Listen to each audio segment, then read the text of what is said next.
अस्सलाम वालेकुम and welcome back to my channel. जी, आपको ये जो सूटकेसेस नज़र आ रहे हैं ये हमने फ़्लाइट के लिए पैकिंग की थी और निकलने वाले थे, लेकिन हमें मैसेज आया कि फ़्लाइट डिले है और सुबह 7:30 बजे जाएगी दुबई से पेशावर। तो मैंने सोचा कि माहत को क्यों ना सुला दूं ताकि ये बेचारा रात को डिस्टर्ब होगा। और एक मैंने सूटकेस को ओपन रखा है, जो लास्ट मोमेंट में टॉयलेट किट होगी वो मैं इसके अंदर रख दूँगी। और सॉरी, मेरा गला बहुत ख़राब है तो प्लीज़ आप इग्नोर कीजिएगा, क्योंकि मैंने बस वॉइस ओवर किया, फ़्लाइट से वापस आई थी, थकी हुई थी, तो मेरा गला जो है ज़्यादा ख़राब हो गया और वॉइस ओवर करते हुए मेरा गला बहुत ही ख़राब था।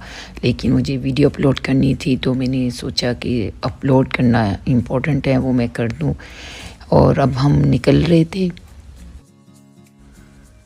रात के, ये बल्कि रात के नहीं बल्कि ये सुबह के 4 बज रहे हैं। तो और फ़्लाइट है 7:30 की दुबई से पेशावर। तो बेटे को उठाया, बेचारा उठा, उसने कहा पता नहीं क्या हो गया, माँ बाप ने सुबह सुबह उठा दिया, नींद हराम कर दी। बड़ी डीप स्लीप था, वो हैप्पी था कि है क्या भाई हम जा कर रहे हैं सुबह सुबह। लेकिन मुश्किल होता है बच्चों के साथ सफ़र करना। तो बस मैं कहती थी कि ये फ़्लाइट बस हम पाकिस्तान पहुँच जाएँ।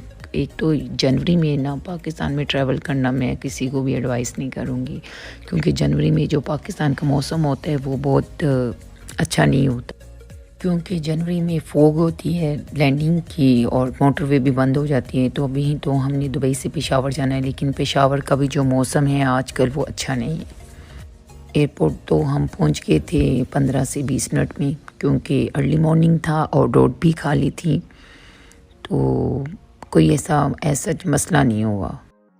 लाइंस में लगे रहे काफ़ी देर तक। एक काउंटर में तो उन्होंने कहा जी जो डिले फ़्लाइट्स हैं उनके काउंटर अलग है, कि कोई बताने वाला नहीं था। वहाँ पे काफ़ी लोग खड़े थे तो लेकिन किसी ने कुछ नहीं कहा, कोई बंदा भी नहीं था एमिरेट्स की तरफ से। तो उनकी कस्टमर सर्विस बिल्कुल अच्छी नहीं थी, लाइक कोई स्टाफ है ही नहीं, हेल्पफुल कुछ नहीं था।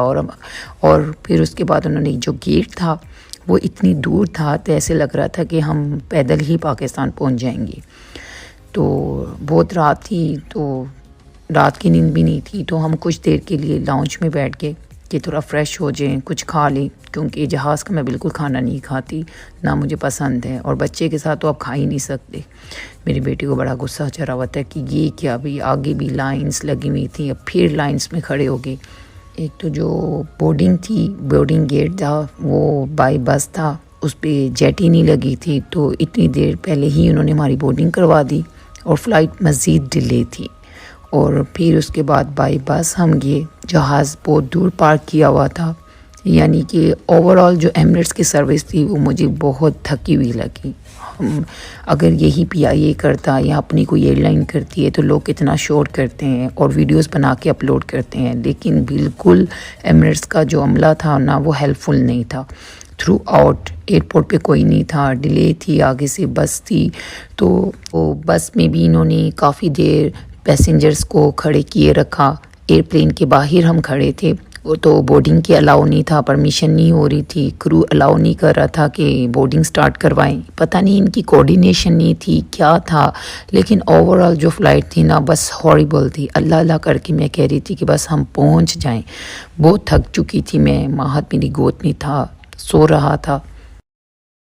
रही सही कसर यही हुई कि पेशावर लैंडिंग से पहले 2 घंटे फ़्लाइट होल्ड पे रही, क्योंकि पेशावर का वेदर ठीक नहीं था। तो कभी कह रहे थे इस्लामाबाद लैंड कर जाएंगे, तो कंफर्म नहीं था। मैं तो दुआ कर रही थी अल्लाह कि बस पेशावर लैंड करें, और अल्लाह अल्लाह करके हम पेशावर पहुँचे। तो मैंने कहा कि एमिरेट्स जो है ना कस्टमर सर्विस के हवाले से ना बहुत गंदी है। हम PI का कहते हैं ना, PIA इससे बेहतर है मेरे ख्याल से। वो फ़्लाइट कैंसिल कर देती है, लेकिन इस तरह से ख्वार नहीं करती कि डिले कर लें। आई डोंट नो, ये मेरा एक्सपीरियंस था। बच्चे के साथ थी तो मुझे बिल्कुल अच्छी नहीं लगी एमिरेट्स की सर्विस, क्योंकि एयरक्राफ्ट के अंदर भी जो क्रू थे वो हेल्पफुल नहीं थे। बस हम पेशावर पहुंच गए। मैंने कहा भाई शुक्र है, ये जो रात थी ना बड़ी डरावनी रात थी कि डिले एयरपोर्ट में बच्चे के साथ। तो बस अल्लाह अल्लाह करके हम पेशावर आ गए। तो ये हमारा सफ़र था और ये फ़्लाइट थी हमारी दुबई से पेशावर, जो मैंने आपसे शेयर की अपना एक्सपीरियंस। और मैं आपको एडवाइस करूँगी कि जनवरी में जो भी पाकिस्तान आने का प्लान कर रहे हैं आउट ऑफ कंट्री, तो बेहतर है ना ही आए, क्योंकि एक तो फ़्लाइट्स डिले होती हैं, आगे आपने ट्रैवल करना होता है, वहाँ फोग होती है। आज की वीडियो में बस यही था जो मैंने आपसे शेयर किया।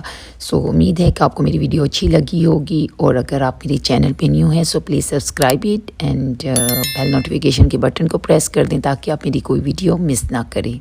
इंशाल्लाह नेक्स्ट वीडियो में फिर मुलाकात होगी। अपना ख्याल रखें और मुझे दुआ में याद रखें। अल्लाह हाफिज़।